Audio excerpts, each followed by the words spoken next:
Have you ever been in an argument with a friend where you're both incredibly smart, you have totally different viewpoints, and you both think you are like 100% right? Oh, yeah.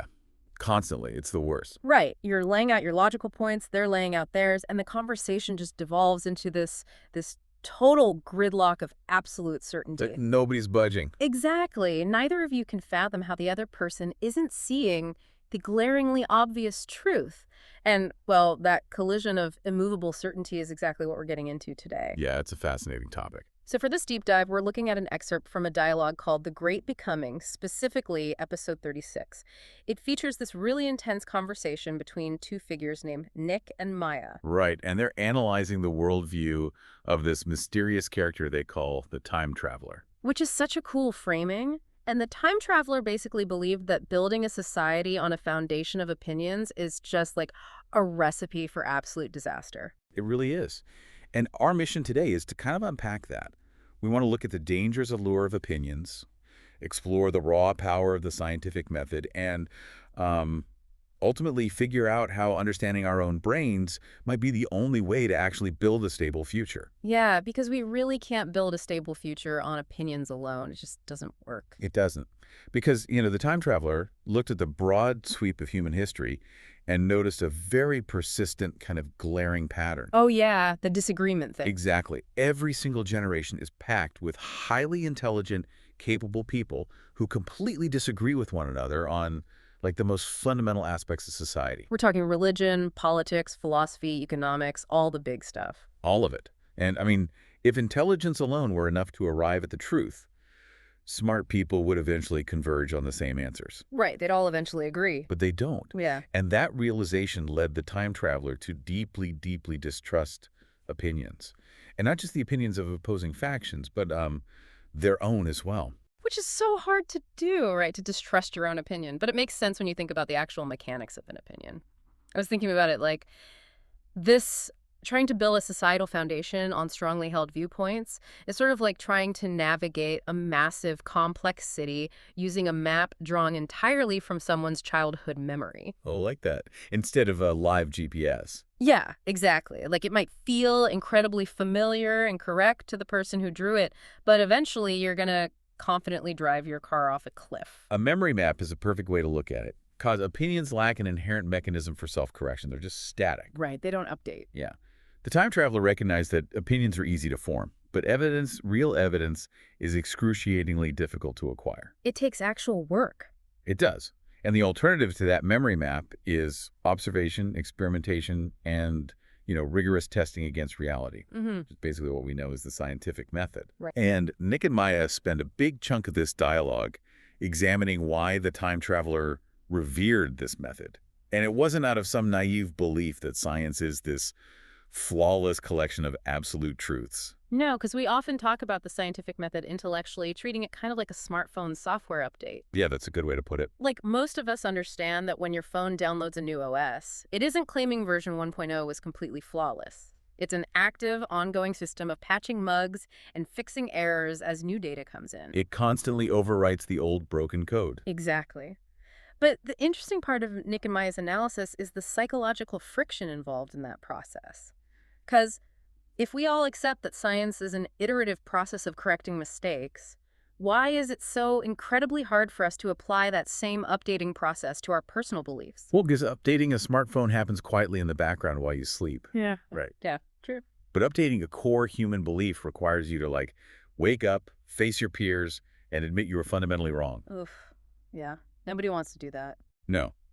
The time traveler observed that opinions stubbornly refuse to update no matter how glitchy they get, primarily because discarding a deeply held opinion feels like amputating a piece of your own identity. Wow. Yeah, it feels personal. It does. But science, as a mechanism, is entirely indifferent to human identity. It actively searches for the bugs. It doesn't care who proposed the idea or how comforting the idea is. If it fails the test of physical reality, it's just gone, discarded. Exactly. But, that indifference to our feelings is harsh. It feels really cold. It can, yeah. But the dialogue anchors the value of that cold, hard process in a very visceral historical reality. Nick points to infant mortality as, the ultimate proof of concept for prioritizing evidence over opinion. Oh, absolutely. And we aren't just talking about a minor statistical improvement here, are we? Not at all. I mean, for the vast majority of human history, a child dying before reaching adulthood was an expected baseline norm. Which is just so heartbreaking to even think about today. It was a tragic, devastating reality, but it was so statistically common that families had to culturally integrate it into their expectations of life. They just had to accept it. Right.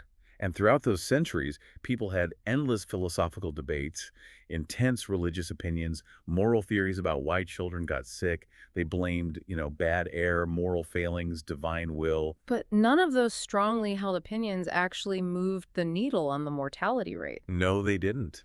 The shift only happened when people stopped arguing their theories and started aggressively testing physical reality. We went from debating the concept of bad air to physically looking through microscopes, demanding evidence for what was actually happening in the blood. Yes. They mapped the literal mechanism of disease. When societies began demanding evidence, they uncovered the invisible biological realities of pathogens. And that discovery didn't lead to better arguments, right? It led to physical engineering. Exactly. It led to sanitation systems that separated drinking water from waste. It led to the development of vaccinations that primed the human immune system against specific identifiable viruses. It drove an understanding of cellular nutrition. Right. It wasn't just a philosophical shift in how we thought about illness.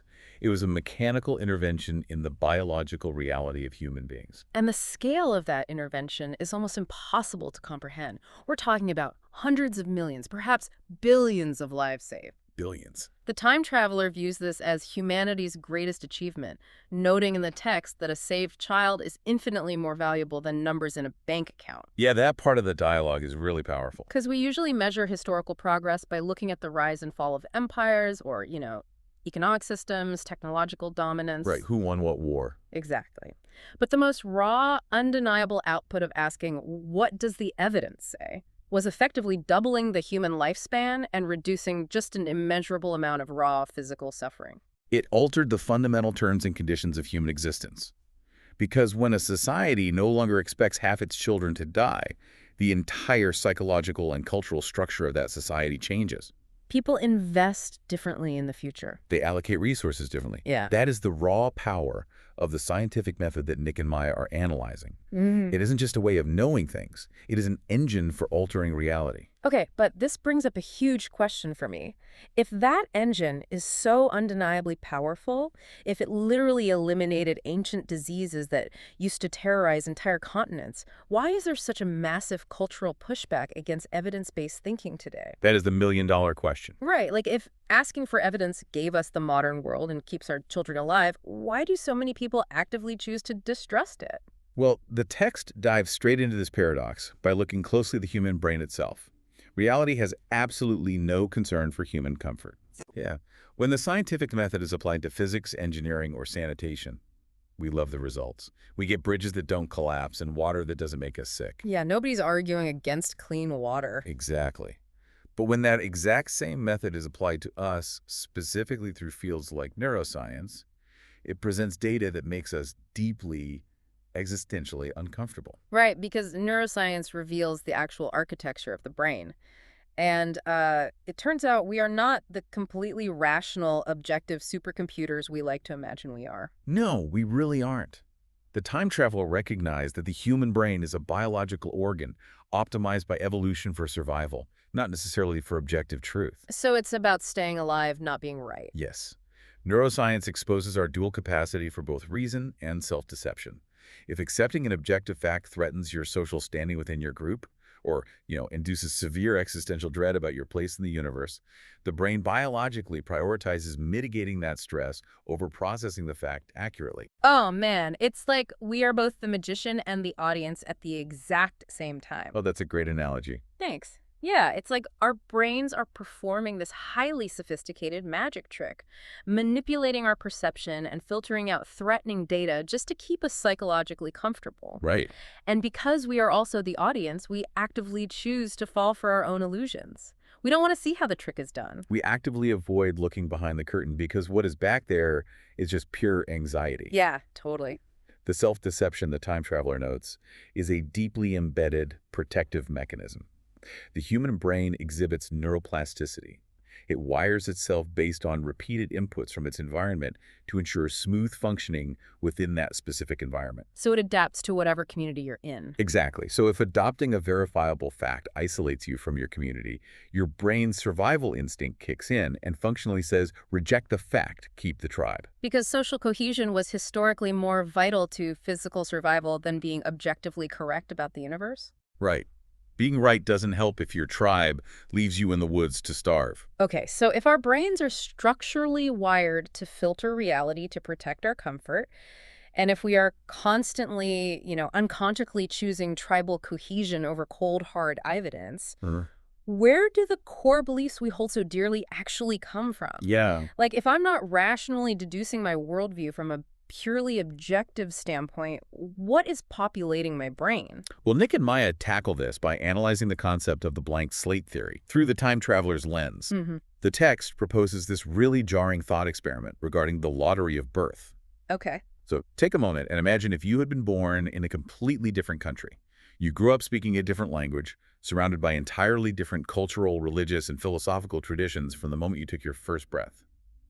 Would you possess the exact same beliefs you passionately defend right now? Wow.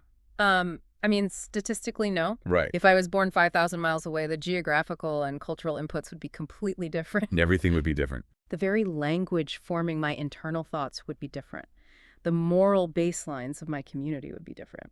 I would likely be passionately defending a totally opposing worldview, using the exact same level of absolute certainty I feel right now. Yes, because we inherit massive, sweeping portions of our operating system. I really do. We don't invent our native languages. We inherit our daily customs, our societal expectations, our values, and crucially, the religious and philosophical frameworks we use to process reality. So we're just absorbing it all. Exactly. The time traveler defined humans as the intersection of biology and culture. Evolution shapes the biological brain, giving us this incredibly plastic organ primed to absorb information. But the society we happen to be born into holds the pen and writes the contents onto that slate. I have to pause on that because acknowledging that we are purely products of biology and geographical culture feel, deeply fatalistic. It can definitely feel that way, yeah. Because if I don't actually author my own beliefs and they're largely just accidents of where I happen to be born, why bother trying to analyze them? Right, what's the point? Yeah. It feels like realizing you are just a character in a movie playing out a script you didn't write. If I'm just running inherited software, what is the point of debating anything? It is a very common reaction to feel destabilized and fatalistic when confronted with that realization. But Maya and Nick highlight a critical distinction in the dialogue that counters that exact feeling. The source text states, discomfort is not the same as danger. Discomfort is not the same as danger. Yeah. Yes, realizing your most cherished moral beliefs are largely inherited bruises the ego. It makes you question the very foundations of your identity. For sure. But the time traveler argued that the real danger to a civilization is ignoring this reality. Fatalism only sets in if you refuse to engage with the machinery of your own mind. Yeah. The discomfort of realizing my brain is running inherited software is actually the first necessary step to debugging it. If I don't know the software is there, I can't question it. I'm just running the program blindly, defending opinions I never actually chose. Precisely. Clinging to inherited opinions while ignoring the biological and cultural mechanisms that put them there is what makes a society fragile. Yeah, that makes a lot of sense. The discomfort of self-reflection is just the growing pain of stepping closer to an objective shared reality. You aren't just a predetermined character in a movie. You are a biological organism that uniquely has the capacity to study its own biology, recognize its own biases, and actively alter its behavior accordingly. But that brings up the ultimate goal of all this intense self-analysis. Like, if we successfully do the hard work, we break down our inherited biases, we map out our brain's magic tricks, and we prioritize evidence over comfortable opinions, what is the payoff? Right, where does it lead? Because accumulating perfectly accurate facts about our biological constraints doesn't inherently tell us what to do with those facts. No, it doesn't. And the time traveler deeply understood that a society cannot become something greater merely by hoarding data. Humanity must deeply understand its own nature, its flaws, its plasticity, its inherited biases, not just to catalog them, but to apply them. Okay. The dialogue defines the ultimate purpose of this pursuit, with a very specific operational concept of wisdom. The text defines wisdom simply as knowledge applied in service of life. Knowledge applied in service of life. Wow, I really like how active that definition is. It's beautiful, isn't it? It is. It fundamentally shifts the goalposts. It means success isn't defined by who dominates a philosophical debate or, who holds the most rigid, unwavering opinions. Success is measured entirely by how effectively we use our understanding of reality to actively improve the human condition. It is the exact same metric as the infant mortality example we discussed earlier. All right. The scientific method didn't just produce textbooks full of data about pathogens. It produced clean drinking water and vaccines. It took an understanding of biological reality and engineered a solution that reduced suffering. That was knowledge applied in service of life. Yes. That, according to the time traveler, is the literal definition of wisdom. And this is where Nick and Maya arrive at the central mystery of their analysis, right? Yeah. If humanity actually managed to achieve this level of self-awareness, if we collectively stripped away the geographical biases, recognized our capacity for self-deception, and committed to asking, what does the evidence say? Even when it hurts, what kind of civilization would we choose to build? It implies that our future is not predetermined by our flawed biology or our historical tribalism. We have the mechanical capacity to understand our limitations and build systems that compensate for them. But that requires an immense collective commitment to epistemic humility. Huge commitment. We have to be willing to be wrong. We have to be willing to overwrite version 1.0 of our worldview. We do. So, to you listening right now, try to run that audit on your own worldview today. Look at the core beliefs you hold most fiercely. How many of them are the result of you actively seeking out rigorous, challenging evidence? And how many are simply the cultural software you downloaded based on where you were born, completely unquestioned? It is a difficult and often painful audit to perform. But consider the lottery of birth as you interact with the world this week. If the beliefs you hold most sacred are largely an accident of geography, how should that alter the way you treat a stranger standing in front of you who holds an entirely opposite set of beliefs? That's such a profound question. They are running the software of their environment, just as you're running yours. It demands a radical level of empathy before you even begin the debate. When you inevitably find yourself in that argument where you both think you are entirely right, take a breath, look behind the curtain of your own certainty, and keep applying what you learn in service of life. Thanks for taking this deep dive with us.